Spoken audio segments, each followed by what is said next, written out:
మలాఖీ గ్రంథం అన్నమాట. మలాఖీ గ్రంథం అనగానే మనకు గుర్తొచ్చే మాట చెప్పండి. ఫేమస్ కోట్ ఎవరైనా చెప్పొచ్చు. మలాఖీ గ్రంథం అనగానే మనకు గుర్తొచ్చే మాట.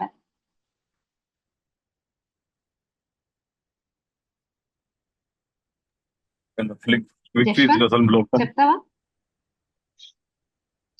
అదే ఏం చెప్తున్నారు? When the fig trees doesn't blossom. మలాఖీ అది హబక్ కదా. Oh, sorry.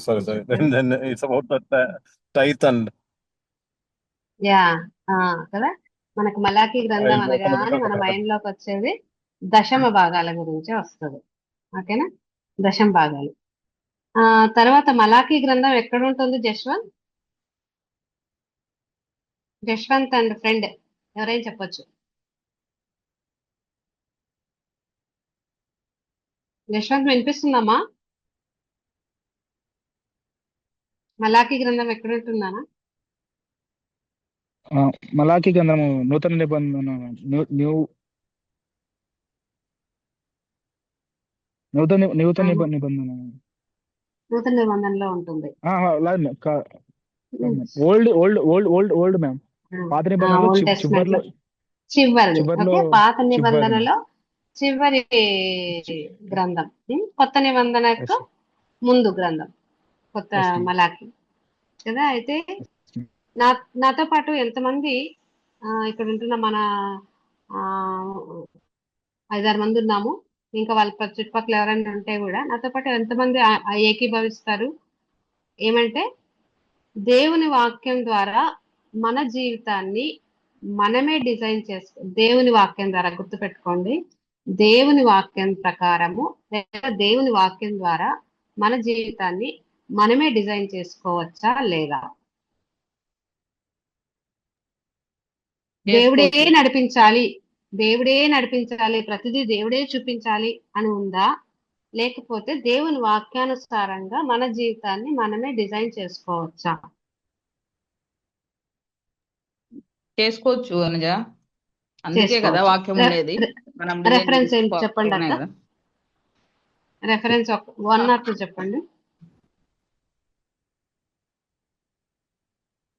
రెఫరెన్స్ సర్లేండి అక్క. క్వశ్చన్ ఆన్సర్స్ కాగా ఏదో ఆన్సర్లు రాబట్టాలి అట్లని కాదు, ఇంటరాక్షన్ ఉంటే ఆలోచిస్తారు అనేది నా ఉద్దేశం అంతే. ద్వితీయోపదేశ కాండము 31వ అధ్యాయము లాస్ట్ చివరి వచనాలు ఉంటాయన్నమాట. ఆశీర్వాదమును జీవమును మరణమును జీవమును ఆశీర్వాదమును శాపమును మీద ఉంచుతున్నాను. అయితే మీరు మీ సంతానము కూడా, ఎంత గొప్ప వాగ్దానం అంటే ఇది, మీరు మీ సంతానం కూడా మేలు కలుగునట్లు జీవించినట్లు జీవమునే కోరుకోనండి అని ఎండ్ అవుతుంది అది ద్వితీయోపదేశ కాండంలో. అదే మాట మలాఖీ గ్రంథంలో ఉంటుంది అనమాట. నేను ఎక్కడా అని చూపిస్తాను. మలాఖీ గ్రంథంలో సేమ్ మాట ఉంటుంది. తర్వాత మలాఖీ గ్రంథంలో కొన్ని విషయాలు చదువుకునే కంటే ముందుగా నిర్గమ కాండము 20 అధ్యాయం 20వ వచనం ఎవరైనా తీస్తే తొందరగా తీస్తే చదవండి గట్టిగా, లేకపోతే నేనే చదువుతా. నిర్గమ కాండం 20వ అధ్యాయం 20వ వచనం గట్టి చదువు. అంతటా ఏదేమో బహు జనముతోనూ మహాబలముతోనూ బయలుదేరి వారికి ఎదురుగా వచ్చెను. నిర్గమ కాండం 20వ అధ్యాయం 20 వచ్చెను. అందుకు మోషే భయపడకుడి, మేము పరీక్షించుటకును మీరు పాపం చేయకున్నట్లు ఆయన భయము మీకు కలుగునట్లును దేవుడు వేచేసినని ప్రజలతో చెప్పాను. ఇంకొకసారి చదవా నీట్గా. అందుకు మోషే భయపడకుడి, మేము పరీక్షించుటకును మీరు పాపం చేయకున్నట్లు మీరు పాపం చేయకున్నట్లు ఆయన భయము మీకు కలుగునట్లును ఆయన భయము మీకు కలుగుటకును దేవుడు దేవుడు వేంచేశానని ప్రజలతో చేశాను చెప్పెను ప్రజలతో చెప్పాను. కదా. ఇదంతా ఇదంతా ఈ వాక్యానికంటే ముందుగా ఇదంతా ఎక్కడ జరుగుతుంది అంటే ఆ మోషే పర్వతం మీదకి పోయినప్పుడు దేవుడు 10 ఆజ్ఞలు ఇచ్చినప్పుడు ఆయన 10 ఆజ్ఞలు పొందుకొని కిందికి వచ్చినప్పుడు ఆయన ముఖాన్ని, ఆయన దేవుని యొక్క తేజస్సుని బట్టి ఆయన ముఖాన్ని చూడలేక ఆ బ్రైట్నెస్ కి ఆయన ఒక క్లాత్ కప్పేసుకున్నట్టుగా మనము ఒక వాక్యంలో చదువుతాం. అప్పుడు ప్రజలతో అంటున్నాడు అనమాట మోషే. 10 ఆజ్ఞలు కదా, 10 ఆజ్ఞలు లేదా ధర్మశాస్త్రం. 10 ఆజ్ఞలు మరి పాత నిబంధనలో ఉన్నాయి. మరి అదే కొత్త నిబంధనలో 10 ఆజ్ఞలు ఉన్నాయా లేదా? లేవు మేము. లేవా? అంటే ఎవరన్నా రెండు ఎవరైనా ఆజ్ఞలే చెప్తారా? ఉన్నాయి. ఆ 2 ఆజ్ఞలు 10 10 ఆజ్ఞలు 2 ఆజ్ఞలలో ముగించేశాడు.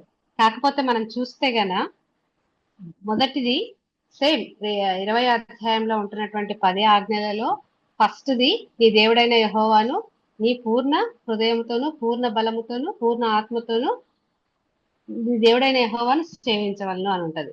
సేమ్ ఉంటది కొత్త నిబంధనలో. ఓకే, యేసు ప్రభు చెప్తాడు. మరి రెండవ ఆజ్ఞ ఏమని ఉంది అంటే, రెండవ ఆజ్ఞ నిన్ను వలె నీ పొరుగువాడిని ప్రేమించాలి అని ఉంటది అనమాట.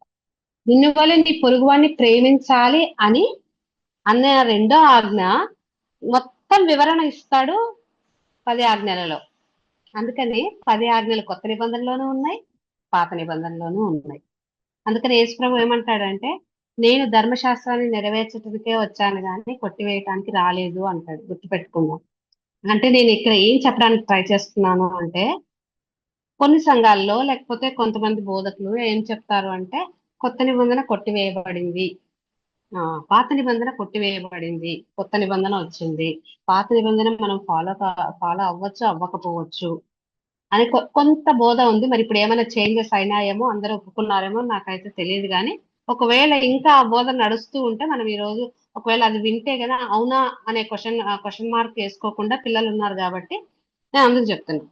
ఓకే, సో ఎందుకు పిల్లలు ఉన్నారు కాబట్టి అంటే నెక్స్ట్ జనరేషన్ తయారు చేయాల్సిన బాధ్యత మన అందరి చేతిలో ఉంది, మీ చేతిలో ఇంకా ఉంది. నేను ఎందుకు నెక్స్ట్ జనరేషన్ అంటున్నానంటే, చాలా వరకు ఇక్కడ ఉంటున్న సుధీర్ అన్నయ్య గాని, ఉమక్క గాని, తర్వాత శంకరక్క గాని, మా టైంలో ఈవెన్ నాగరాజు కలుస్తుంటా కదా, నాగరాజు సార్ని, ఈవెన్ నాగరాజు మా టైంలో మాకు బైబిల్ తప్ప ఏమీ లేకుండే కాబట్టి మేము సేవకులు ఏది చెప్పినా బాగా వినేవాళ్ళము, అది ఫాలో అయ్యే వాళ్ళం, వాక్యం చదివే వాళ్ళము అని చెప్పుకుంటూ వస్తున్నారు. ఇప్పుడు అందరి చేతుల్లో మొబైల్స్ ఉన్నాయి, మోర్ ఇన్ఫర్మేషన్, ఎక్కువ మెసేజెస్, ఎక్కువ దేవుని వాక్యాలు వినిపిస్తున్నాయి. తప్పు అనట్లేదు, కానీ ఎక్కువ దాని మీద డిపెండ్ అయిపోయి చదవవలసింది, పట్టుకోకుండా మన ఒక వీడియో వచ్చింది అనమాట. బైబిల్ చర్చ్ లోకి ఎంటర్ అయినప్పుడు బైబిల్ చూపించాలి అని ఒక వీడియో వచ్చింది. అసలు అలాంటిదే మర్చిపోయాం కదా. డిజిటలైజేషన్ అయిపోయి ప్రతి ఒక్కరము చాలా మంది చాలా చర్చెస్ లో, పెద్ద చర్చెస్ లో మొబైల్స్ తీసుకొస్తారు, ట్యాబ్స్ తీసుకొస్తారు, స్క్రోల్ చేసుకుంటా ఉంటారు అనమాట. స్క్రోల్ చేసుకుంటూ అందులోనే వాక్యం చదువుతుంటారు. అది తప్పు అనట్లేదు, కానీ అడ్వాన్స్డ్ గా ఉన్నాం. కానీ మరి అదే టెక్నాలజీని మనము మన బుక్స్, మన చదువులకు చదువుకుంటున్నామా కదా, టెక్స్ట్ బుక్స్ చదువుతున్నాం. మరి ఇది ఎందుకు అలవాటు చేసుకోవట్లేదు మనం? అదే మలాఖీ గ్రంథంలో దేవుడు మనకు గుర్తు చేస్తాడు. మలాఖీ గ్రంథంలో ప్రతిదీ అదే అన్నమాట. అయితే ఆ ఇప్పుడు నేను తండ్రి అయిన దేవుని ఇంకొక చిన్న క్వశ్చన్ ఏంటంటే, తండ్రి అయిన దేవుని గురించి లేదా యెహోవా దేవుని గురించి ఒక ఒపీనియన్ ఉంటుంది అందరికి. ఏమని చెప్తావా జశ్వంత్? యేసు ప్రభువు గురించి ఒక ఒపీనియన్ ఉంటుంది చాలా వరకు. జశ్వంత్, నీకేం ఒపీనియన్ ఉంది జశ్వంత్ తండ్రి అయిన దేవుని గురించి, యెహోవా దేవుని గురించి? యెహోవా దేవుడు ఆ, ఆయన మన కోసం తన కుమారుని మన పాపాలు తొలగించడానికి తన అద్వితీయ కుమారుని మన భూలోకం పంపించాడు. ఇంకా ఇంకోటి అది వన్ సైడ్ ఆఫ్ ఇంకా లవ్. ఇంకొక సైడ్ దేవుని గురించి ఒక ఒపీనియన్ ఉంటుంది. ఆయన పాపాన్ని సహించేవాడు కాదు. సహించేవాడు ఆ, కాదు, కఠినస్తుడేమో కఠిన కదా, భయం ఎస్ కలిగే దేవుడు, భయంకరమైన దేవుడు అని ఒక ఒపీనియన్ ఉంటుంది. మరి ఎస్ యేసు ప్రభు గురించి ఏ ఒపీనియన్ ఉంటుంది? యేసు యేసు ప్రభు మీద అంటేనే, యేసయ్య అంటేనే లవ్. ఆయన లవ్. ఏమనడు, కనికరం చూపిస్తాడు, ఈ ఒపీనియన్ ఎస్ ఉంటుంది. కానీ యేసు ప్రభు అంటున్నా, మళ్ళీ మళ్ళీ ఈ మాట గుర్తు చేస్తున్నా, నేను ధర్మశాస్త్రాన్ని కొట్టివేయటానికి రాలేదు అంటున్నాడు. అంటే అర్థమైంది, మనం పాత నిబంధనలో దేవుని యందు భయభక్తులు ఏ విధంగా కలిగి ఉన్నారో అదే భయభక్తుల్ని కొనసాగించాలి అని, అదే విధంగా వాక్యాన్ని ఉమ్, వాక్యానుసారం జీవించాలి అని. ఓకే, ఈ మలాకి గ్రంథంలో మరి అటువంటి దేవుడు, అంత భయంకరమైనటువంటి యెహోవా దేవుడు, పాపాన్ని సహించినటువంటి దేవుడు, లేకపోతే పాత నిబంధనలో ఏమని ఉంటుంది, పంటికి పన్ను కంటికి కన్ను అన్నట్టు ఉంటుంది. శిక్షలు ఎక్కువ ఉంటాయి అనమాట, భయంకరమైన శిక్షలు కూడా ఉన్నట్టుగా మనం దేవుని వాక్యంలో చూస్తాం. మరి అటువంటి దేవుడు మలాకి గ్రంథం వచ్చేసరికి ఏమని అడుగుతున్నాడో చూద్దాం ఒకసారి. 1వ అధ్యాయం, మలాకి గ్రంథము 1వ అధ్యాయం. ఎంత ఎంత మా ఇజ్రాయేలీల గురించి, లేకపోతే దేవుని ప్రజల గురించి, దేవుడు ఏర్పరచుకున్న ప్రజల గురించి ఎంత ఆయన తగ్గించుకుంటున్నాడో, లేకపోతే ఆయన ప్రేమను ఇట్లా వ్యక్తపరుస్తున్నాడో మనకు అర్థమవుతుంది అనమాట మలాకి గ్రంథం. సో మలాకి గ్రంథం 1వ అధ్యాయం 2వ వచనం చదువుదాం. దేవుడైన యెహోవా మలాకి ద్వారా ఇజ్రాయేలీల ప్రజలకు చెప్తున్న మాటలు ఇవన్నమాట. చదువుతారా ఎవరైనా? యెహోవా సెలవిచ్చినది ఏమనగా, ఉమ్. నేను మీ ఎడల ప్రేమ చూపుచున్నాను, అయితే ప్రేమ మీరు ఏ చూపి విషయం ఉన్నాను. అయితే మీరు ఏ విషయమందు నీవు మా ఎడల ప్రేమ చూపించువాందురు. ఏశావు యాకోబునకు అన్న కాడ, అయితే నేను యాకోబును ప్రేమించి తిని, ఇదే యెహోవా వాక్కు. నేను కంటిన్యూ చేస్తామా. ఏశావుని ద్వేషించి అతని పర్వతములను పాడు చేసి, అతని స్వాస్థ్యంను అరణ్యమందున నక్కల పాలు చేసి తిని.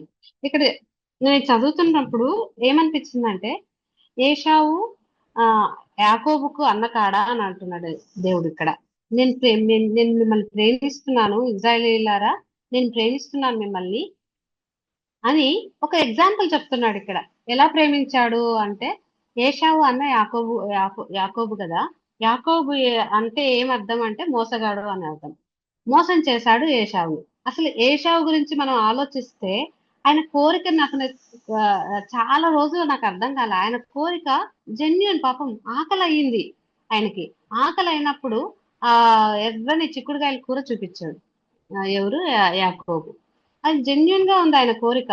ఆకలి అయిన టైంలో వేటకు పోయిచ్చినాడు, ఆకలి అయింది, మధ్యాహ్నం ఏమో తెలియదు, మరి ఈవినింగ్ ఏమో 3 or 4 ఆ టైంలో వచ్చాడు. ఆకలి అవుతున్నప్పుడు ఆ కూర చూశాడు. జ్యేష్ఠత్వాన్ని నాకు ఇస్తే నీకు కూర ఇస్తా అన్నప్పుడు ఇచ్చేశాడు. అయితే దేవుడు ద్వేషించాడు. ఎందుకు ద్వేషించాడు అంటే, జ్యేష్ఠత్వము ఆ రోజుల్లో, లేకపోతే పాత నిబంధన కాలంలో జ్యేష్ఠత్వము అనేది గొప్ప దేవుని ఆశీర్వాదం.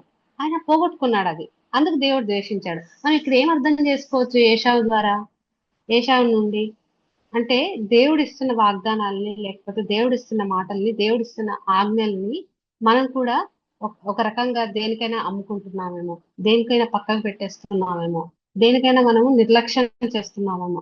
దేవుడు ప్రతి గ్రంథంలో కూడా, ప్రతి సేవకుని ద్వారా, ప్రతి ప్రవక్త ద్వారా మరలా మరలా మరలా మరలా గుర్తు చేస్తున్న విషయాలు ఏంటంటే, ధర్మశాస్త్రంలోని విషయాలే.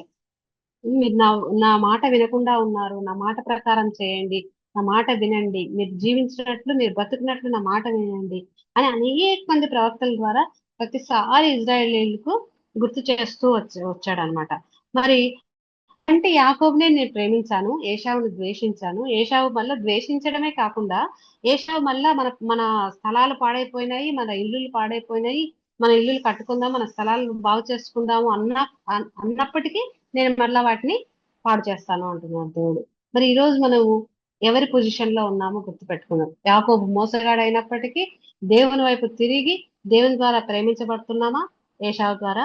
ఏశావు లాగా మనము శపింపబడే గ్రూప్ లో, లేకపోతే ఏశావు వాళ్ళే ఆ దేవుని ద్వారా ద్వేషించబడే గ్రూప్ లోకి వెళ్తున్నామో మనం ఒకసారి పరీక్షించుకుందాం. ఆ విధంగానే ఆ తర్వాత 6వ వచనం చూసుకుంటే అదే మలాకి గ్రంథం 1వ అధ్యాయం 6వ వచనం నేనే చదువుతాను. కుమారుడు తన తండ్రిని గనపరచును కదా. దేవుడు ఎంత తగ్గించుకుంటున్నాడో చూడండి. తగ్గించుకోవడమే కాకుండా ఒక్కొక్క ఎగ్జాంపుల్ చెప్తూ నా ప్రేమ ఇటువంటిది, నీ పట్ల నా ప్రేమ ఇటువంటిది, నా ఆదరణ ఇటువంటిది, నా కనికరం ఇటువంటిది అని చెప్పుకుంటూ వస్తున్నాడు. కుమారుడు తన తండ్రిని గనపరచును కదా, దాసుడు తన యజమానిని గనపరచును కదా. నా నామమును నిర్లక్ష్య పెట్టు యాజకులారా అంటున్నాడు. మనం మన యాజకుల కాదా అనే క్వశ్చన్ వేసుకుందాం. ఇక్కడ ఫస్ట్ మనం యాజకులమా కాదా? కేవలం ఇది పాస్టర్లకు మాత్రమేనా, మనం ఏమన్నా పాస్టర్లమా అనే ఒక క్వశ్చన్ వస్తే దానికి ఆన్సర్ మనం ఇచ్చుకోవచ్చు. మనము ఇప్పుడు రాజులైన యాజక సమూహం, మనల్ని యేసు ప్రభు ద్వారా రాజులైన యాజక సమూహం చేస్తున్నారు కాబట్టి ప్రతి ఒక్కరికి ఈ వాక్యం ఓకే. నిర్లక్ష్య యాజకులారా, నేను తండ్రినైతే నాకు రావాల్సిన ఘనత ఏమాయను? మీరు తండ్రి అంటున్నారు కదా, నేను మీ కన్న తండ్రిని అంటున్నారు కదా, మరి తండ్రిని అయితే నాకు రావాల్సిన ఘనత ఎక్కడ? నేను యజమానుడిని అయితే నాకు భయపడేవాడు ఎక్కడున్నాడు? నిజంగా మనం ఈ ప్రశ్న వేసుకుందాం. మన ఫాదర్ ప్లేస్ లో దేవుణ్ణి పెట్టుకుందాం. ఆ తర్వాత మన యజమానుడు, మన బాస్ అంటే ఎవరికి వాళ్ళు గుర్తు చేసుకోండి. ఎక్కడైతే బాసులు ఉంటారో వాళ్ళందరూ మన బాసులే కదా. ఫర్ ఎగ్జాంపుల్ మన టీచర్స్, స్టూడెంట్స్ అయితే మన టీచర్స్, మన హెచ్ఓడిస్, ఇన్స్టిట్యూట్ ప్రిన్సిపల్స్ కదా మన బాసులు వీళ్ళందరూ. మరి వాళ్ళకి ఇచ్చే గౌరవం కూడా నాకు ఇవ్వట్లేదా అని దేవుడు ప్రజలను అడుగుతున్నాడు. ఆ వాళ్ళకి ఇచ్చేటువంటి ఘనత లాగా కూడా నన్ను చూడట్లేదా అంటే ఒక రకంగా ఏర్పరచుకున్న జనాంగము ఇజ్రాయేలీలు ఎంత నీచ స్థితికి వెళ్ళిపోయినారో దేవాది దేవుడు మలాకి ప్రవక్త ద్వారా ఆ విధంగా మాట్లాడుతున్నాడు అనమాట. మనం ఇప్పుడు ఉంటున్నాం. మనకు మలాకి గ్రంథంలో ఉంటున్నటువంటి ఆ ఇజ్రాయేలీలకు ఏమన్నా పొంతన ఉందా? మనం ఏం అట్లా చేయట్లేదా అంటే ఎవరికి వాళ్ళు పరీక్షించుకుందాం. ఇది ఎవరికి వాళ్ళకి పరీక్షించుకుందాం. మనం ఎక్కడైనా నిర్లక్ష్యం చేస్తున్నామా? తర్వాత 7వ వచనం చూస్తే, నా బలిపీఠం మీద అపవిత్రమైన భోజనమును మీరు అర్పించుచు ఏమి చేసి నిన్ను అపవిత్రపరిచితమని మీరందరూ చేస్తున్నది వాళ్ళే, మళ్ళీ మేమేం చేశాం ప్రభువా అంటున్నాం. కొన్నిసార్లు ఒకవేళ మీరు పిల్లలు మీకు ఈ ఎక్స్పీరియన్సెస్ వస్తున్నాయో లేదో నాకు తెలియదు, కానీ నా వరకు నేను చాలా సార్లు దేవా నువ్వు దేవుడు అయితే ఎందుకు ఇలా జరిగింది, టు బి హానెస్ట్ చాలా సార్లు అడిగిన సందర్భాలు ఉన్నాయి. దేవుణ్ణి అడిగాను నేను, దేవా నువ్వు దేవుడు అయితే నాకు ఎందుకు ఇలా జరుగుతుంది, దేవుడు అయితే ఇది ఎందుకు లేదు కదా. ఇప్పుడు మేము ఆల్మోస్ట్ మేమందరూ 40s క్రాస్ అయిపోయి 45s క్రాస్ అయిపోయి ఉన్నాం. మరి 40 years దేవుడు మమ్మల్ని ఎంతగానో కాచి కాపాడి ఎన్నో అవసరతలు తీర్చి ఎన్నో మాకు బ్లెస్సింగ్స్ ఇచ్చిన ఆ 40 years మేము గుర్తుపెట్టుకోవట్లా. ఆ 41th year లేకపోతే 45వ సంవత్సరంలోనో 46వ సంవత్సరంలోనో 50వ సంవత్సరంలో దేవుడు ఏదైనా చేసి ఎందుకు దేవుడు ఇట్లా చేసినాడు అని అనే పరిస్థితులు వస్తాయి. కాబట్టి మీరు వింటున్న జనరేషన్ ఎట్లా ఉండాలి అంటే, అవును కదా దేవుని వాక్యం నిజం కదా, ఇన్ని మాకు బ్లెస్సింగ్స్ ఇచ్చాడు, ఇంత మమ్మల్ని ఆశీర్వదించాడు, ఇంతగా ముందుగా ప్రొసీడ్ అవడానికి మాకు సహాయం చేశాడు, ఫ్యూచర్ లో ఉండడానికి మాకు సహాయం చేశాడు. కాబట్టి మా హృదయం దేవుని ఎదుట ఏ విధంగా ఉంది అని మనం పరీక్షించుకుందాం. ఇంకా మాట చదువుతాను. అదే 8వ అధ్యాయం 8వ వచనం, గుడ్డిదానిని తీసుకుని బలిగా అర్పించిన ఎడల అది దోషం కాదా? దేవుడు అంటున్నాడు, వాళ్ళకి ఎగ్జాంపుల్ తో సహా చెప్తున్నాడు అనమాట. గుడ్డిదాన్ని తీసుకొని బలిస్తే అది దోషం కాదా? ఎందుకంటే వాళ్ళకు ధర్మశాస్త్రంలో ఆ విధంగా చెప్పాడు అనమాట. ఏ లోపము లేని దాన్ని నాకు బలిగా ఇవ్వాలి, ఏ లోపం బలిపీఠం దగ్గర అర్పించాలి. తర్వాత వాళ్ళ కృతజ్ఞత అర్పణ అంటే, తర్వాత ఒక పాప విమోచన అర్పణ, అలాంటి చాలా అర్పణలు, ఒక 12 to 14 రకాల అర్పణలు ఇస్తూ వాళ్ళ పాపాలను తొలగించుకునే లేదా ఆ ధర్మశాస్త్రాన్ని అనుసరించే క్రమంలో ఇవన్నీ చెప్పినప్పుడు, ఇక్కడ మలాకి గ్రంథానికి వచ్చేసరికి అనేక మంది ప్రవక్తలతో చెప్పుకుంటూ లాస్ట్కి వచ్చినప్పుడు మలాకి ద్వారా దేవుడు మరలా అడుగుతున్నాడు అనమాట. ఈ విధంగా చేస్తే ఇది పాపం కదా, ఈ విధంగా అర్పిస్తే పాపం కదా, నేను ఇట్లా చెప్పలేదు కదా. దేవుడు తన్ను తాను తగ్గించుకొని ఈ విధంగా అడుగుతున్నాడు మనిషి తోటి, ఇజ్రాయేలీలతోటి. ఈ విధంగా చేస్తే నాకు ఇష్టం లేదు కదా, మీరు ఎందుకు ఇలా చేస్తున్నారు? ఒక దేవాది దేవుడు, సర్వాధికారి, సర్వోన్నతుడు, ఆ గొప్పవాడు, లేకపోతే భయంకరమైన సైన్యంలకు అధిపతి దేవుడు, భయంకరకారుడు అని అన్ని కీర్తనల్లోనూ, నిర్గమకాండంలోనూ, ఆది కాండంలోనూ అక్కడి నుంచి చదువుకుంటూ వస్తున్న జనాలు జన నాకు మొన్న ఎందుకో అట్లా అనిపిస్తుంది అనమాట. అసలు రిమోట్ క్రిస్టియానిటీ అంటే ఒక రిమోట్ ప్లేస్ లోకి, లేకపోతే టైంలోకి వెళ్ళే స్టేజ్ లో ఉన్నామా అనిపించింది నాకు. అంటే ఆ విధంగా, ఎందుకంటే జనాలకు భయపడుతున్నారు. రీసెంట్ గా మనం నన్స్ ని కూడా వాళ్ళు అరెస్ట్ చేశారు కదా. చూడండి నార్త్ లో ఎన్ని జరుగుతున్నాయో అన్నప్పుడు నాకు ఎంత ఎంత బాధ అనిపించిందో. దేవుని కోసము వాళ్ళు చేస్తున్న పనిలో అక్కడ కూడా తప్పు వెతుకుతున్నారు, అక్కడ కూడా యాంటీ క్రిస్టియానిటీ లేకపోతే క్రిస్టియన్స్ గా మారుస్తున్నారేమో అనేటువంటి తప్పు వెతుకుతున్నారు, వాళ్ళని అధికారులకు అప్పగిస్తున్నారు. ఇదంతా మనం భరించాలని ఉంది దేవుని వాక్యంలో. అవన్నీ చూడాలని ఉంది. ఇవన్నీ ఎందుకు జరుగుతున్నాయి అంటే మనం ఆయన మాటను వినకపోవడం వల్ల, ఆయన మాటని, ధర్మశాస్త్రాన్ని, లేకపోతే దేవుని ఆజ్ఞలను పాటించకపోవడం వల్ల, లేదా అంత్యకాలంలో. ఇది మలాకి గ్రంథం లాస్ట్ గ్రంథం. ఆ తర్వాత 400 years దేవుడు వాళ్ళ జనాలతో మాట్లాడలేదు. 400 years వాళ్ళు ఆ చీకటి యుగంలో ఉన్నట్టుగా మనకు దేవుని వాక్యం చెప్తుంది. దేవుని వాక్యాన్ని చదువుకుంటే అదంగా తెలుస్తుంది. దేవుడు, దేవాది దేవుడు తనకు తానే దిగివచ్చి మనతో మాట్లాడుతున్నాడు మనం ఏ విధంగా ఉండాలి అని. తర్వాత 10వ వచనం చూసుకుంటే, మీలో ఒకడు నా బలిపీఠం మీద నిరర్థకంగా అగ్ని రాజపెట్టుకుంటున్నట్లు నా మందిరపు వాకిండ్లు మూయివాడు ఒకడు మీలో ఉండిన మేలు అంట. అసలు ఈ మాట నాకైతే ఎంత షాకింగ్ అనిపించిందంటే, మీరు ఈ విధంగా చేస్తున్నారు, మీకు తప్పని చెప్తున్నాను, అయినప్పటికీ మీరు ఆ విధంగానే ఉంటున్నారు. అయితే నా బలిపీఠం మీద నిరర్థకంగా అగ్ని రాజపెట్టుకున్నట్లు, అంటే బలిపీఠం మీద ఎప్పుడు దీపం వెలుగుతూ ఉండాలన్నమాట. అది కూడా వాళ్ళు సరిగ్గా చేయట్లేదు కాబట్టి మూసేయండి. ఇంకా ఒకడు మూసేస్తే బాగుంటుంది. ఇంకెందుకు నా సన్నిధికి ఎందుకు మీరు వచ్చేది అనవసరంగా, నిరర్ధకంగా, వేషధారుల వల్లే, సరైనది అర్పించడానికి గుడ్డిదాన్ని, చెడ్డదాన్ని అర్పించడానికి వచ్చేది ఎందుకు అని ఒక్కసారి మనతో కూడా దేవుడు అట్లా మాట్లాడితే ఎట్లుంటుంది? కానీ దేవుడు మాట్లాడు. ఎందుకు తెలుసా? అదే మరి యేసు ప్రభు కృప, అది మనకు అడ్డుగా ఉంటుందన్నమాట. ఆ దేవాది దేవుణ్ణి, లేకపోతే తండ్రి అయిన దేవుణ్ణి కలుసుకోవటానికి మనకు యేసు ప్రభు కృప ఉంటుంది. మరి ఆ కృపను మనం నిరర్థకం చేసుకుంటున్నామా? ఇదే మరి ఇవన్నీ చేయకపోవడం అనేది ఆ కృపను నిరర్థకం చేసుకోవటం కదా. యేసు ప్రభు ఉన్నాడు కాబట్టి మనం ఇవన్నీ చేయాలి. దేవుని వాక్యం ఇలా చెప్పింది కాబట్టి ఒకే మాట గుర్తుపెట్టుకోవాలి. మనం జీవం కోరుకుంటున్నామా? మనము మన ఫ్యామిలీస్ బాగా ఉండటానికి మనం జీవం కోరుకుంటున్నామా? ఒకటి, జీవం అంటే ఏదో కాదు కదా, నేనే జీవము, సత్యము, మార్గం అని యేసు ప్రభు చెప్పాడు. మనం యేసు ప్రభుని కోరుకుంటున్నాము. ఆయన తండ్రి నీకు మనకు తండ్రి అయిన దేవునికి మధ్యలో యేసు ప్రభు ఉంటున్నాడంటే ఆయన గుండా వెళ్ళాలి అంటే మనం ఇవన్నీ కూడా పాటించాలి. ఎవ్వరు కూడా పాత నిబంధన, కొత్త నిబంధన అని వేరు చేయటానికి వీలు లేదు. దేవుని వాక్యం ఆ విధంగా సెలవిస్తుంది. తర్వాత ఇంకా 2వ అధ్యాయంలో చూసుకుంటే, అసలు అదే ఇందాక చెప్పాను కదా, 2వ అధ్యాయంలో ఏమని ఉంటుందంటే, 2వ అధ్యాయం 5వ వచనం. జశ్వంత్ చదువుతావా? 2వ అధ్యాయం 5వ వచనం. 5వ వచనం చదువున్నాను.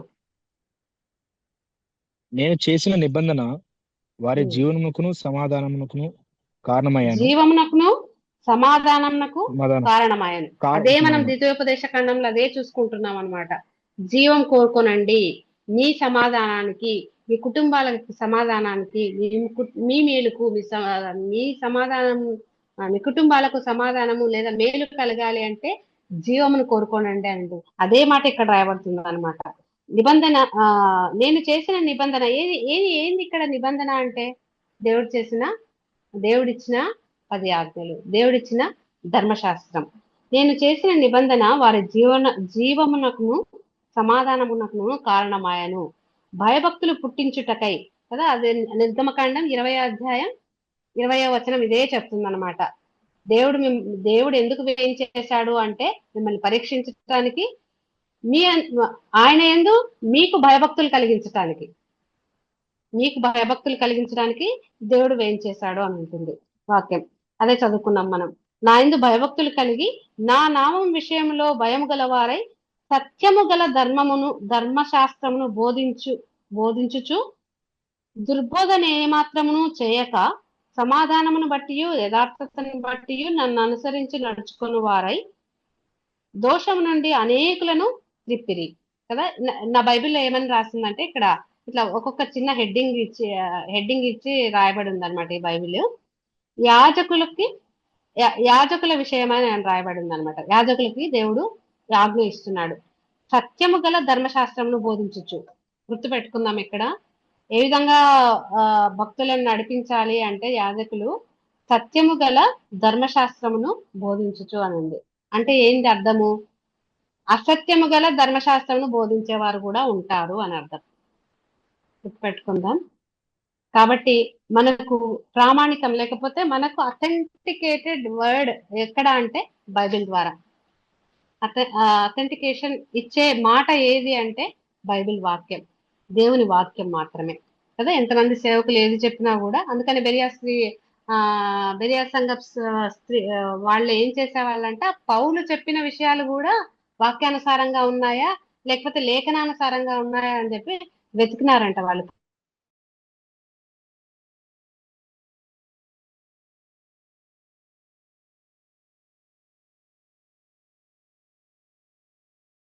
అనుసరించు అనేకులను ఆయన వైపు తిప్పడానికి దేవుడు మనల్ని ఏర్పరచుకున్నాడు. కాబట్టి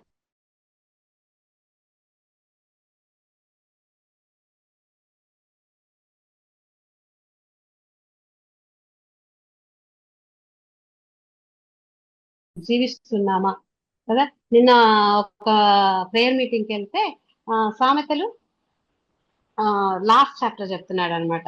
గుణవతి అయిన భార్య దొరుకుట ముత్యం అంటే అమూల్యమైన ముత్యం వంటిది అని చెప్పి. సో లాస్ట్ మాట ఏమని ఉందంటే అక్కడ ఆమె నోటి నుండి వచ్చే మాటలంట కృపాసహితంగాను ఏమని ఉంటుందంటే కృపాసహితం ఎంకరేజ్మెంట్ ఇచ్చే మాటలే ఉంటాయంట. ఎంకరేజ్మెంట్ ఇచ్చే మాటలు కృపాసహితంగా అంటే ఒక సాఫ్ట్ గా ఉండే మాటలు లేకపోతే ఎంకరేజ్మెంట్ ఇచ్చే మాటలే ఉంటాయంట. దేవుని యందు భయభక్తులు గల స్త్రీ లేకపోతే ఏమనంటే లాస్ట్ మాట అందం మోసకరము సౌందర్యం వ్యర్థము యెహోవా యందు భయభక్తులు గల స్త్రీ కొనియాడబడును అన్నప్పుడు ఆ స్త్రీ యొక్క లక్షణాలన్నీ చెప్పుకుంటూ వస్తే ఆమె నోటి నుండి వచ్చే మాటలంట కృపాసహితంగా ఉంటాయంట, ఎంకరేజ్మెంట్ గా ఉంటాయంట. కాబట్టి దేవుని యందు భయభక్తులు కలిగి ఉండడం ఒకవేళ ఇక్కడ స్త్రీ అని చెప్పబడింది చెప్పేసి కేవలం లేడీస్ కి మాత్రమే కాదు. మనం ఎవరు యాక్చువల్ గా? మనం ఒక సంఘము యేసుప్రభు దృష్టిలో ఏంటి? భార్యాభర్తల సంబంధం. కాబట్టి మనం స్త్రీ సంఘం అందరూ జెంట్స్ కానీ లేడీస్ కానీ ఎవరైనా కానీ భయభక్తులు కలిగి ఉండటం. అందం మోసకరం, సౌందర్యం వ్యర్థం. కాబట్టి గుర్తు పెట్టుకుందాం. ధర్మశాస్త్రం బోధించు దుర్బోధన ఏమాత్రము చేయక సమాధానమును బట్టి యథార్థతను బట్టి నన్ను అనుసరించి నడుచుకుని వారై దోషం నుండి అనేకులను తిప్పిది. కాబట్టి మనం ఈరోజు దేవుని సన్నిధి కోసం కనీసం మనం చెప్పకపోయినా ఒకవేళ లైఫ్ స్టైల్ ద్వారా మనము దేవుణ్ణి చెప్పొచ్చు, యేసుప్రభు గురించి మాట్లాడచ్చు. కనీసం అవి ఏవి చేయకపోయినా కూడా ఒక్కటి మాత్రం బాగా చేయొచ్చు. ఏం తెలుసా? ప్రార్థన చేయొచ్చు. ప్రార్థన దేవుని సన్నిధిలో ప్రార్థన చేస్తుంది. దేవా నా హృదయం ఇట్లా అనుకుంటుంది, అలాంటి వాళ్ళ గురించి ఎవరైనా గుర్తొచ్చారనుకోండి, అలాంటి వాళ్ళ గురించి ప్రార్థన, కనీసం రక్షణ కొరకు. కనీసం ఎందుకు అంటే అంటున్నాను అంటే వాళ్ళ బాధలు మనం అర్థం కాకపోవచ్చు, వాళ్ళ బాధలు ఏవో మనకు తెలియకపోవచ్చు. వాటి విషయాలు మనము దేవుని దగ్గర ఏ హృదయంతో మనం మొరపెట్టలేకపోవచ్చు. కానీ మనకు ఒక ఆజ్ఞ అయితే ఉంది కదా, మనుషులందరి రక్షణ కొరకు ప్రార్థించమని ఉంది. కాబట్టి ఆ ప్రార్థించే ఆ పనైనా మనం చేయగలిగిన స్థితిలో ఉంటున్నామా లేదా ఒకసారి గమనించుకుందాం. ఇవన్నీ దేవుని వాక్యము మన హృదయాన్ని గమనించుకోవటానికి. ఇక్కడ ఏదో కండెమ్నేషన్ కాదు, వెలిపెట్టి చూపించడం కాదు, కానీ మనం గమనించుకొని ఎంకరేజ్ అయ్యి మళ్ళీ దేవుని సన్నిధిలో ఉండటానికి ఆ విధంగా చేయటానికి. ఇంకొక మాట నేను చదువుతాను. ఇప్పుడు మూడో అధ్యాయంలోకి వద్దాం. మూడో అధ్యాయంలోకి వచ్చినప్పుడు ఇక్కడ మలాకి గ్రంథంలో ఆ 3వ అధ్యాయము 5వ వచనం ఏం చెప్తుందంటే, తీర్పు తీర్చుటకై నేను మీ ఎద్దకు రాగా చిల్లంగి వాండ్ర మీదను వ్యభిచారుల మీదను అప్రమాణికుల మీదను నాకు భయపడక వారి కూలి విషయంలో కూలి వారిని విధవరాండ్రను తండ్రి లేని వారిని బాధ పెట్టి పరదేశులకు అన్యాయం చేయు వారి మీద దృఢముగా సాక్ష్యం పలుకుదునని సైన్యములకు అధిపతి యెహోవా సెలవిచ్చుచున్నాడు. తర్వాత అదే కంటిన్యూషన్ పోతే ఇక్కడ గుర్తుపెట్టుకుందాం, ఇక్కడ ఎవరెవరు ఉన్నారు అంటే విధవరాండ్రు ఉన్నారు, కూలివారు ఉన్నారు, తండ్రి లేని వారు ఉన్నారు, పరదేశులు ఉన్నారు. గుర్తుపెట్టుకోండి. వీళ్ళందరికీ ఆ రోజులో ఒకవేళ ఆ రోజుల గురించి మాట్లాడుకుంటే వీళ్ళందరికీ దేవాలయంలోకి వచ్చే బలులు ఇచ్చిన తర్వాత మిగిలిపోయిన మీట్ ఏదైతే ఉందో అందరికి పంచిపెట్టాలని దేవుని ఆజ్ఞ ఉందన్నమాట. దేవుని ధర్మశాస్త్రంలో, లేకపోతే దేవుడు మోషే ద్వారా ఈ వీరికి ఇజ్రాయేలీలకు తెలియజేశాడు అనమాట. మీ ఆలయంలోకి లేకపోతే మీకు వచ్చినటువంటి ఆ యొక్క బలి ద్వారా వచ్చినటువంటి ఆ మాంసం మొత్తం యాజకులు తీసుకున్న తర్వాత అందరికి పంచిపెట్టాలని ఉంది. కానీ మలాకి గ్రంథానికి వచ్చేసరికి ఏమైతుంది తెలుసా, అది పంచిపెట్టట్లేదంట.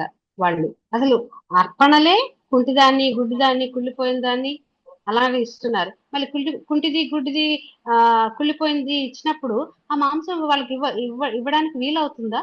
కాదు కదా, దాన్ని పడేస్తారు ఆటోమేటిక్ గా. ఆ కుళ్ళిపోయింది పెడితే లేకపోతే సరైనది పెట్టకపోతే ఆటోమేటిక్ గా దాన్ని పడేయడమే జరుగుతుంది. మరి మలాకి గ్రంథంలో దేవుడు చెప్తున్నాడు అనమాట, ఆ విధంగా వీళ్ళకు ఇవ్వాలి అని చెప్తుంది. అయితే 9వ వచనం చదువుతా, 3వ అధ్యాయం 9వ వచనము 10, 11 చదువుకుందాము. ఈ జనులందరూ మీరు నా యొద్ద దొంగలిస్తున్నారు అని దేవుడు వాళ్ళని అడుగుతున్నారు. ఈ జనులందరూ నా యొద్ద దొంగలించుచున్నారే, మీరు శాపగ్రస్తులై ఉన్నారు. నా మందిరంలో ఆహారం వండునట్లు 10వ భాగం అంతయు మీరు నా మందిరం నిధిలోనికి తీసుకురండి. దీనిని చేసి మీరు నన్ను శోధించిన ఎడల నేను ఆకాశపు వాకిళ్లను విప్పి పటజాలనంత విస్తారముగా దీవెనలు కుమ్మరించదనని సైన్యములకు అధిపతి యెహోవా సెలవిచ్చుచున్నాడు. ఈ మాట నేను కూడా మిస్అండర్స్టాండ్ చేసుకున్నా. చాలా మనం అపార్థం చేసుకున్న స్థితిలోనే ఉంటాం కదా. దశంభాగం ఇస్తే మనల్ని దేవుడు దీవిస్తాడు కదా, ఆయనకిస్తే అదే ఒక బోధ జరిగింది అనమాట చాలా దగ్గరలో. ఆ బోధ జరిగినప్పుడు ఏమైందంటే అది మిస్యూజ్ అయ్యే క్రమం వెళ్ళిపోయింది. కాకపోతే దేవుడు ఏమంటున్నాడు, నా మందిరంలో ఆహారం ఉండునట్లు 10వ భాగం అంతే కదా. ఎవరికి ఆహారం ఇవ్వాలి? వీళ్ళందరికి ఇవ్వాలి కదా. పరదేశులకు, తండ్రి లేని వారికి, కూలి వారికి, పరదేశులకు, వీళ్ళకు సమృద్ధిగా ఉండేటట్లు, మరి తర్వాత యాజకులకు సమృద్ధిగా ఉండేటట్లు, వీళ్ళందరికీ ఉండేటట్లు దేవుని మందిరంలో సమృద్ధిగా ఉండేటట్లు మీరు 10వ భాగం నాకు మందిరానికి తీసుకురండి అని దేవుడు చెప్తే అది కాస్త మాడిఫై అయిపోయింది అనమాట.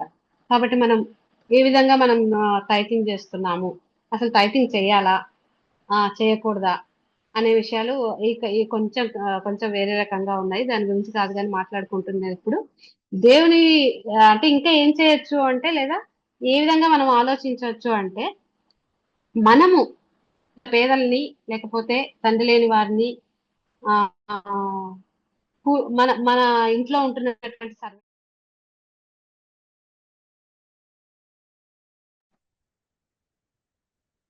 మనం గుర్తు చేసుకుందాం, మనకి ఇలాంటి వాళ్ళు ఎదురవుతున్నారా?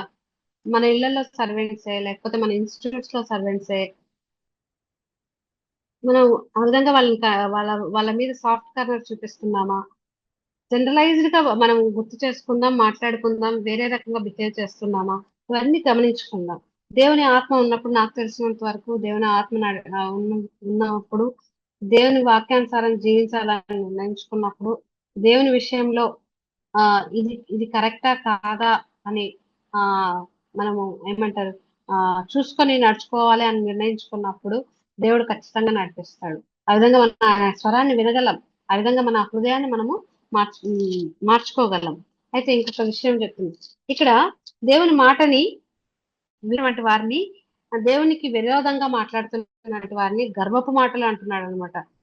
ఇదే 3వ అధ్యాయంలో అసలు గర్విష్ఠులు అంటున్నాడు. అది 3వ అధ్యాయము 13, 14 వచనాలు చదువుకుందాం. యెహోవా సెలవిచ్చింది ఏమనగా, నన్ను గూర్చి మీరు బహు గర్వపు మాటలు పలికి నిన్ను గూర్చి ఏమి చెప్పితమని మీరు అడుగుదురు. దేవుడు ఏ మాటల్ని గర్వపు మాటలు అంటున్నాడు? ఇజ్రాయేల్ గురించి, నా గురించి మీరు చాలా గర్వం మాటలు మాట్లాడుతున్నారు మీరు అని దేవుడు అంటున్నాడు. మరి ప్రజలు అంటున్నారు మళ్ళా, మేము ఏ ఏ విషయంలో గర్వంగా మాట్లాడినామని దేవుణ్ణి క్వశ్చన్ చేస్తున్నారు అనమాట. అయితే దేవుడు ఇస్తున్న ఆన్సర్ ఏంటంటే, దేవుని దేవుని సేవ చేయట నిష్ఫలమనియు, ఆయన ఆజ్ఞలను గైకొని సైన్యములకు అధిపతి యెహోవా సన్నిధిని మనము దుఃఖాక్రాంతులుగా తిరుగుట వలన ప్రయోజనమేమనియు, గర్విష్ఠులు ధన్యులగుదురనియు, యెహోవాను శోధించి దుర్మార్గులు వర్ధిల్లుదురనియు, వారు సంరక్షణ పొందుదురనియు మీరు చెప్పుకొంచున్నారు. ఇజ్రాయేలుతో దేవుడు అడుగుతున్నాడు అనమాట. ఇవన్నీ ఈ విధంగా దేవుణ్ణి వెంబడించుట, దేవుని వాక్యానుసారం జీవించుట, ఇదంతా వేస్ట్ అన్నట్టు మాట్లాడే మాటల్ని దేవుడు గర్వపు మాటలు అంటున్నాడు. మనం ఎక్కడైనా ఆ విధంగా తప్పిపోతున్నామేమో జ్ఞాపకం చేసుకుందాం. ఏ విధంగా మనం దేవుని వెంబడించుట అంత లేదబ్బా, బయట వాళ్ళే బాగుంటున్నారు, లోకంలో ఉంటున్న వాళ్ళే బాగుంటారు కదా. సేమ్ ఆసాపు కీర్తన ఒకటి ఉంటది, 73వ కీర్తన కదా. బయట ఉంటున్న వాళ్ళందరూ బాగా సమృద్ధిగా ఉంటున్నారు, రిచ్ అవుతున్నారు, వాళ్ళు చేసే అన్ని పనుల్లో విజయం పొందుకుంటున్నారు, నేనెందుకో ఇట్లా ఉంటున్నాను అని ఆసాపు అనుకుంటాడు. అయితే దేవుని సన్నిధికి వెళ్ళి ఆయన ధ్యానించే వరకు ఆయనకు ఆ విషయం ఆ విధంగానే ఉంది. ధ్యానించిన తర్వాత అవును, వాళ్ళు కాలు జారే స్థితిలోనే ఉన్నారు, కానీ నేను గొప్ప స్థితిలో ఉన్నాను, నేను ధన్యమైన స్థితిలో ఉన్నాను అని చెప్పుకోగలుగుతాడు. మనం అదే మాటలు ఇక్కడ దేవుడు అంటున్నాడు అనమాట. ఆయన ధ్యానించినప్పుడు దేవుడు మాట్లాడాడు ఆయనతోటి, ఆసాపుతోటి. కానీ ఇక్కడ దేవుడే మీరు ఈ గర్వపు మాటలు మాట్లాడుతున్నాడు. ఈ విధంగా దేవుని వెంబడించటం, దేవుని కోసం జీవించటం, దేవుని కోసం ఈ పని చేయటం వేస్ట్ అన్నట్టుగా మాట్లాడుతున్నారు. ఇవి నా దృష్టిలో గర్వమైన మాటలు అని దేవుడు ఈరోజు అడుగుతున్నాడు. మనం కూడా ఎక్కడైనా ఆ స్థితిలో ఉంటున్నామా జ్ఞాపకం చేసుకుందాం. దేవుడు గర్వమైన మాటలు, గర్విష్ఠులు ఆయన దృష్టికి ఏమాత్రం కూడా ఆ దృష్టికి మంచివారు కాదు. సో అలాంటి గర్వమైన మాటలు కానీ, ఆలోచనలు కానీ, తలంపులు కానీ ఎక్కడైనా ఎవరితోనైనా బై మిస్టేక్ మనం నోరు జారుతున్నామా కూడా గమనించుకొని నోరు మూసుకోవడానికి లేకపోతే జిప్ వేసుకోవడానికి ప్రయత్నం చేద్దాం. తర్వాత లాస్ట్ ఇంకా 4వ అధ్యాయంలో ఒక మాట చదువుతాను. అయితే సారీ 3వ అధ్యాయంలోనే 16వ వచనం చదువుతాను. అప్పుడు యెహోవా యందు భయభక్తులు గల వారు, ఇక్కడ 2 గ్రూపులు ఉన్నారనమాట. ఈ విధంగా గర్వపు మాటలు మాట్లాడే వాళ్ళు, మేమేం చేస్తున్నాము, మేము ఈ విధంగా ఉన్నాము, దూషించే వాళ్ళు ఉన్నారు. ఇంకో గ్రూప్ ఆఫ్ పీపుల్ ఉన్నారు ఇక్కడ. అక్కడ ఎవరున్నారంటే, యెహోవా యందు భయభక్తులు గల వారు ఒకరితో ఒకరు మాట్లాడుకొనుచుండగా అని ఒక గ్రూప్ ఆఫ్ పీపుల్ గురించి ఇక్కడ దేవుడు చెప్తున్నాడు అనమాట. యెహోవా యందు భయభక్తులు గల వారు ఒకరితో ఒకరు మాట్లాడుకొనుచుండగా యెహోవా చెవి ఎగ్గి ఆలకించెను, మరియు యెహోవా యందు భయభక్తులు కలిగి ఆయన నామమును స్మరించుచు ఉండు వారికి జ్ఞాపకార్థంగా ఒక గ్రంథము ఆయన సముఖమందు రాయబడెను అని. ఇక్కడ మనం బాగా ఆలోచిస్తే సంఘంలో కాదు, మనం ఎప్పుడైనా మీట్ అయినప్పుడు దేని గురించి మాట్లాడుకుంటున్నాం కదా. జనరల్ గా చిన్నపిల్లలుగా ఉన్నప్పుడు, ఫెలోషిప్ లో ఉన్నప్పుడు ఏమంత అనిపించదు, మన గురించి బాగానే మాట్లాడుకుంటాం, ఆ పాటలు బాగా పాడుతున్నాము, వాక్యం బాగా చదువుతున్నాం, ఫెలోషిప్ లో గురించి మాటలు ఉంటాయి, ఇవన్నీ ఉంటాయి. కొంచెం పెద్దగా అయిన తర్వాత, అర్నింగ్ వచ్చిన తర్వాత, ఏ ఇల్లు కొన్నావు, ఏ స్థలం కొన్నావు, ఎంత బంగారం కొన్నావు, ఏ చీరలు కొన్నావు, ఇవే మాటలు ఉంటాయి చాలా వరకు నేను గమనించింది. నేను కూడా అందులో ఒక భాగమే, టు బి హానెస్ట్. కాబట్టి కానీ దేవుడు ఏమంటున్నాడంట, మనము మీట్ అయినప్పుడు దేని గురించి మాట్లాడుకుంటున్నాం, దేని గురించి ఆయన మాట్లాడుకుంటుంటే చెవి ఎగ్గి వింటాడంట. చెవి ఎగ్గి వింటున్నాం. అది మనం గుర్తుపెట్టుకోవాల్సింది ఏంటంటే, మనం మీట్ అయినప్పుడు దేవుడు మన మధ్యలో ఉంటున్నాడు, మన మాటలను వింటున్నాడు, ఆయన చెవి యొగ్గి వింటున్నాడు అనే మాటని మనం గుర్తుపెట్టుకున్నాం. అసలు వింటున్నప్పుడు నాకు ఎంత ఎంత షేమ్ అనిపించింది, భయం వేసింది. దేవా, నిజంగా కదా ఏ స్థితిలో ఉన్నాము, ఇవన్నీ గర్వపు మాటలు అంటున్నావు నువ్వు. ఆ మమ్మల్ని విడిచిపెడితే ఏ స్థితిలో ఉంటాము. ఒకడు ఆ దేవుని సన్నిధిలో నిత్యము ఆ అగ్ని మండకుండానట్లు ఒక తలుపు వేస్తే తలుపు వేసేవాడు ఒకడు మీద నుండి ఉంటే బాగుండు అంటున్నావు ప్రభువా. నిజంగా ప్రభువా, పర్సనల్ గా నేను తీసుకుంటే నాతో నువ్వు అట్లా మాట్లాడితే నా స్థితి ఏంటి అని అనిపించింది నాకు. అంత భయం వేస్తుంది. అయితే దేవుడు మనకు ఇక్కడ లాస్ట్ లో ఒక మంచి మాట చెప్తూ ఆ, ఈ అధ్యాయం ఎండ్ అయిపోతుంది అనమాట. అయినప్పటికీ మనకు హోప్ ఉంది. అయితే ఎట్లా ఉంది అంటే 4వ అధ్యాయంలో 2వ వచనం ఉంది. అయితే నా నామమందు భయభక్తులు గల మీకు నీతి సూర్యుడు ఉదయించును, అతని రెక్కలు ఆరోగ్యం కలుగజేయును గనుక మీరు బయలుదేరి కొవ్విన దూడలు గంతులు వేయినట్లు గంతులు వేయుదురు కదా. నీతి సూర్యుడు ఉదయించును మీకు. ఎప్పుడు ఉదయిస్తాడు నీతి సూర్యుడు అంటే ఆయన నామయందు భయభక్తులు గల వారు మీకు అంటున్నారు. మనం భయభక్తులు కలిగి ఉంటున్నామా? భక్తి ఉంది అంటే ఇంకో పక్కన భయం ఉంటుంది, రెండు కలిసి ఉంటున్నాయి అన్నమాట. వర్డ్ భయం ఉంటే భక్తి ఉన్నట్టే. భక్తి మనం కనపరుస్తున్నామంటే భయపడాలి. కాబట్టి గుర్తుపెట్టుకుందాం, దేవుని యందు భయభక్తులు కలిగి ఉన్నప్పుడు మనకు నీతి సూర్యుడు ఉదయిస్తాడంట. సూర్యుడు ఉదయించినప్పుడు కదా, ఇదేమి కొత్తగా చెప్పాల్సిన పని లేదు, దీన్ని ఏమంటారు, ఎగ్జాగరేట్ చేసి చెప్పాల్సిన పని లేదు కదా. భూమి మీద సూర్యుని కంటికి కనిపించని, లేకపోతే సూర్యుని వెలుగు కనిపించని విషయం అంటూ ఏది ఉండదంట, ఏ ప్రాణి ఉండదంట. కాబట్టి మనం ఈరోజు గుర్తు పెట్టుకుందాం, సూర్యుడు ఉదయించాడు, నీతి సూర్యుడు ఉదయిస్తున్నాడు మన జీవితాల్లో అంటే మనం భయభక్తులు కలిగి ఉంటున్నామా క్వశ్చన్ వేసుకుందాం. సో రెండు ఏమంటారు ప్యారలల్ గా నడుస్తూ ఉంటాయి. భయము భక్తి ప్యారలల్ గా నడిచినప్పుడు దేవుడు ఖచ్చితంగా మనల్ని నడిపిస్తాడు కదా. ఒక ప్యారలల్ గా ఉండే రోడ్ వే, ఐ మీన్ వే ఏంది అంటే రైల్వే ట్రాక్ మీద ప్యారలల్ గా అవి ఎప్పుడు కలుసుకోవు. ప్యారలల్ గా ఉంటున్నప్పుడు రైలు పోతూ ఉందంటే డెస్టినీ చేరుకుంటుంది. ఎవరు నడిపిస్తారు? ఆ నీతి సూర్యుడు, దేవుడు, యేసు ప్రభు మనం నడిపిస్తూ ఉంటాడు. మనం డెస్టినీ రీచ్ అవుతాం. ఎప్పుడు రీచ్ అవుతాము అంటే మన జీవితాంతం మనం దేవుని యందు భయభక్తులు కలిగి మనల్ని మనం పరీక్షించుకొని. కాబట్టి మనకు ఒక మంచి ఫెసిలిటీ ఇచ్చాడు దేవుడు. నాకు ఎక్స్ భలే భలే ఎంకరేజ్మెంట్ అనిపిస్తుంది అనమాట. ప్రతి వారము మనల్ని మనం పరీక్షించుకోవటానికి దేవుని యొక్క శరీరము, దేవుని యొక్క రక్తము అవైలబుల్ గా పెట్టాడు దేవుడు. అంత ప్రేమించే దేవుడు. మనం నిజంగా దేవుని ప్రేమను వర్ణించలేము, దేవుని ప్రేమను దేనితో పోల్చలేము, దేవుని ప్రేమను మనం అర్థం చేసుకునే స్థితి కూడా మనకు ఉండదు. కానీ కానీ ఒకటి మాత్రం చేయగలం, అది ఆయన ఊహించుకోగలం, ఆ విధంగా జీవించడానికి ప్రయత్నం చేయగలం. ఎప్పుడు చేయగలము అంటే వాక్యానుసారం జీవించడానికి మనం నిర్ణయించుకున్నప్పుడు. సేమ్ థింగ్, భక్తి ఉందంటే భయం ఉండాలి, భయపడుతున్నాము అంటే భక్తి ఉంటుంది. కాబట్టి అందరూ మనం నిర్ణయించుకుందాం.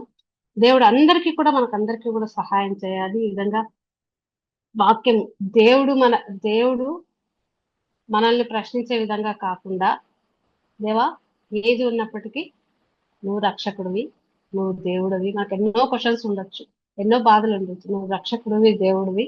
మేము ఇంకా సజీవ లెక్కలో ఉంటున్నాం, మా జీవితాలు కొనసాగుతున్నాయి, ఆ స్థితిలో ఉన్నాం ప్రభువా అని కృతజ్ఞతా భావం కలిగి ముందుకు వెళ్తాను. కాబట్టి మనం నిర్ణయించుకుందాం ఈరోజు దేవుని వాక్యానుసారంగా జీవించడానికి, భయభక్తులతో జీవించడానికి దేవుడు మనకందరికీ సహాయం చేయడు గాక. ఆమేన్.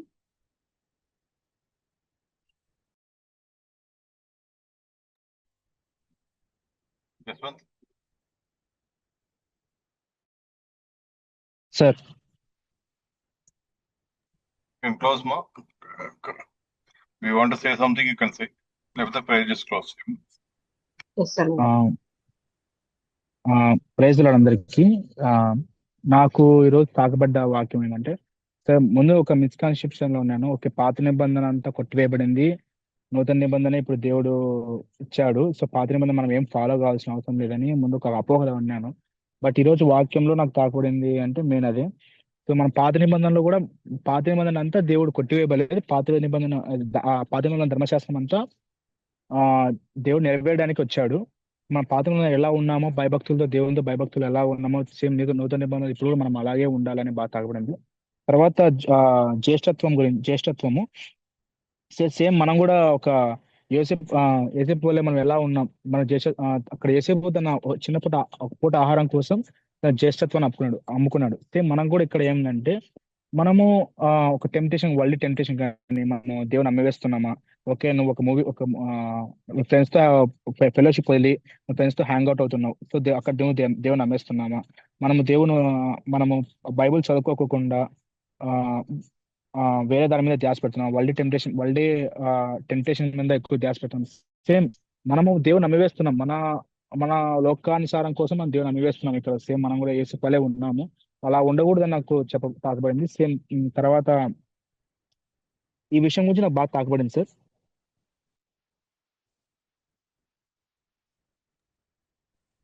ఏమో you can pray and close no or you can ask someone to pray. Yes sir, pray చేస్తాను సార్. మహోన్నతుడా, సర్వశక్తిమంతుడా, సర్వాధికారైన దేవ, స్తోత్రం తండ్రి ప్రభు. గడిచిన కాలం అంతా మమ్మల్ని కాచి కాపాడిన విధానానికి స్తోత్రం చెల్లించుకున్నాం తండ్రి. ఎక్కడైతే ఇద్దరు ముగ్గురు నామాలు ఉంటారో అక్కడ నువ్వు ఉంటావని సెలవించిన గొప్ప దేవ, స్తోత్రం నాయన ప్రభు. అవును ప్రభు, ఇక్కడ చిన్న మీటింగ్ లో ప్రభావ చిన్న మనగా కూడుకుని తండ్రి ప్రభు నేను ఆరాధించడానికి ఇచ్చిన పార్టీ కూడా స్తోత్రం తండ్రి ప్రభు. చదువుకునే వాక్య భాగం వినబాట వాక్య భాగాన్ని బట్టి తండ్రి ప్రభు మా మనసులో ప్రభావ అది విత్తనం వల్ల నాటి ప్రభు వృక్షంలో ఫలించేలా కృప చూపించిందండి. సాతాన వాక్యం దొంగలించి కూడా కృప చూపించిందండి. అవును తండ్రి, మేడం ఈరోజు మాట్లాడి మాట బట్టి నేను స్తోత్రం తండ్రి ప్రభు. అవును ప్రభావ నేను నేర్చుకునే విషయాల ప్రభావ మమ్మల్ని ప్రభావ జీతం మేము అప్లై చేసుకునే విధంగా తండ్రి ముందు సాగే విధంగా కృప చూపించిందండి. ఎవరి పట్ల ద్వేషం కలిగి ఉండకుండా తండ్రి ప్రభు నీ ప్రేమను చూపించుకుంటారు తండ్రి ప్రభు. మాకు అవును తండ్రి ప్రభు ఏసుపడి ఎలాంటి చేసుకుంటారు నమ్ముకున్నారు తండ్రి. అలా కాకుండా తండ్రి మేము నిన్ను నమ్ముకోకుండా తండ్రి మేము నేను సేవించే వారిలో మమ్మల్ని జ్ఞాపకం చేసుకోము తండ్రి ప్రభు. అవును తండ్రి, చిన్న ప్రతి ఒక్క బిడ్డని జ్ఞాపకం చేసుకోము తండ్రి ప్రభు. వాళ్ళకి ఏ అక్కర్లో అందరినీ జ్ఞాపకం చేసుకోము తండ్రి ప్రభు. అవును తండ్రి ప్రభు, సుధీర్ సార్ని ప్రభు, ఉమా మేడం వారిని జ్ఞాపకం చేసుకుని వాళ్ళ కుటుంబాలకు జ్ఞాపకం చేసుకోము తండ్రి ప్రభు. వాళ్ళకి ఏవైతే అక్కర్లు ఉన్నాయో ప్రభు నీవే జ్ఞాపకం చేసుకోవాలని జీవించిన తండ్రి ప్రభు. వాళ్ళు రాకపోయే సమయంలో అందరినీ జ్ఞాపకం చేసుకోము తండ్రి ప్రభు. వాళ్ళ డ్యూటీస్ విషయంలో తండ్రి ప్రభు. అవును తండ్రి, వాళ్ళ డ్యూటీస్ ఉన్నా కూడా ప్రభు నేను ధ్యానిస్తున్నా కదా ప్రభు, నీ టైం ఇచ్చిస్తున్నా కదా. అవును తండ్రి ప్రభు, దేవుని సంఘంలో ప్రభు ఒక పూట గడపడం ఏ పూటలు గడపడం మన సమానం చెప్పారు తండ్రి ప్రభు. అవును తండ్రి, ఆ బిడ్డలందరినీ జ్ఞాపకం చేసుకుని తండ్రి ప్రభు. వీళ్ళ డ్యూటీస్ విషయంలో జ్ఞాపకం చేసుకుని తండ్రి ప్రభు. వాళ్ళకి మంచి సమాధానకర్త నీవే కలగాలి ప్రభు. మా ఈ చిన్ని ప్రార్థన అసలు యేసుక్రీస్తు మా బంగారు పాదాలు చేత అర్పించి వేడుకున్నాము పరమ తండ్రి. Amen. Thank you Jaswanth. Amen. Thank you అన్నయ్య for this opportunity. Good okay Jaswanth bye. Anujama, wonderful message. మనజల్ Help it. Left. Sorry, sir. Jaswanth thank you. Okay, bye, Jaswint. Jaswanth పాటు ఎవరున్నారు? Yes sir, bye sir, thank you sir, bye. ఎవరు లేరు sir, ఒక్కనే ఉన్నారు sir ఇప్పుడు. సరే సార్, ఓకే ఇక్కడ ఎవరు లేరు సార్ పక్కన. సరే సరే బాయ్.